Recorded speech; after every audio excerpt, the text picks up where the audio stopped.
नमस्कार, आप मुझे देख रहे हैं एमएनएस न्यूज लाइव पर। खबरों की शुरुआत करें इससे पहले एक नजर आज की हेडलाइंस पर।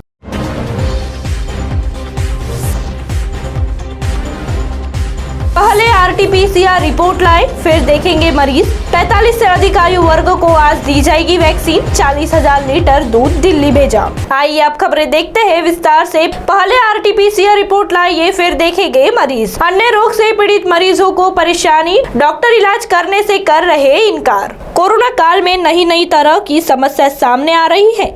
जहां कोरोना मरीज बेड ऑक्सीजन के लिए तरस रहे हैं, तो दूसरी ओर अन्य रोगों के मरीजों को डॉक्टर नहीं देख रहे हैं।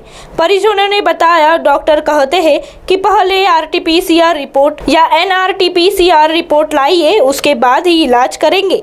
ऐसे में परिजनों का यह समस्या आती है कि गंभीर मरीज का इलाज कैसे और कहां करवाए। ऐसे मरीज के परिजनों ने अपनी समस्या बताई। एक मरीज के परिजन ने बताया कि पिताजी कुशावीलाल बहल को 4 महीने पहले पेट दर्द शुरू हुआ था। बाद में पैरों में भी सूजन आने लगी।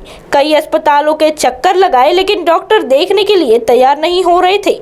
मुश्किल से एक डॉक्टर तैयार हुए। उन्होंने पिताजी को हेपेटाइटिस बी का इंजेक्शन दिया। इसके बाद समस्या और बढ़ गई।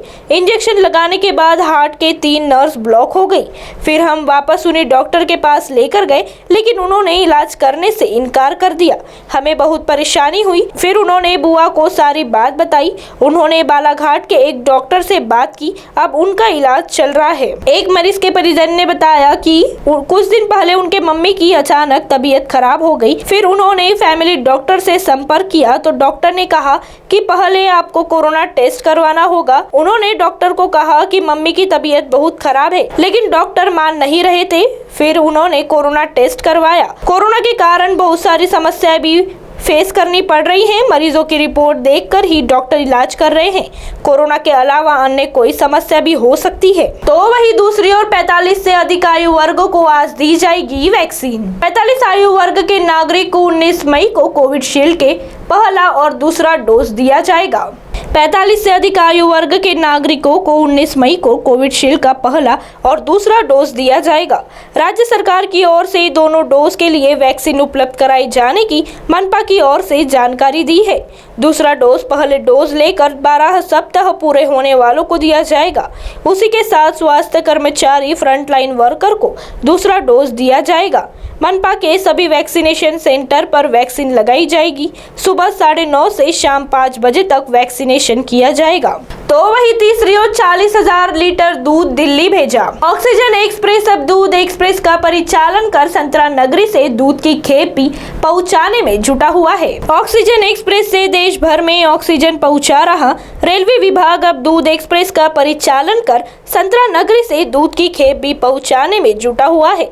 इसी कड़ी में मंगलवार की रात 1:45 बजे 40,000 लीटर दूध से भरा टैंकर लेकर रेनीगुंटा निजामुद्दीन दूध स्पेशल एक्सप्रेस हजरत निजामुद्दीन के लिए रवाना हुई। इस ट्रेन से मदर डेयरी द्वारा दूध भेजा गया है। दूध की यह खेप पहुंचाने के लिए रेलवे को 9,66,270 रुपए भाड़ा प्राप्त हुआ है।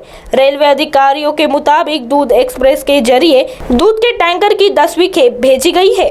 अब आप हमारे चैनल को ऐप पर भी देख सकते हैं। प्ले स्टोर में जाकर एमएनएस हिंदी लिखिए और ऐप डाउनलोड कीजिए। साथ ही साथ आप हमारे फेसबुक पेज को भी लाइक कर सकते हैं और उन पर भी खबरें देख सकते हैं।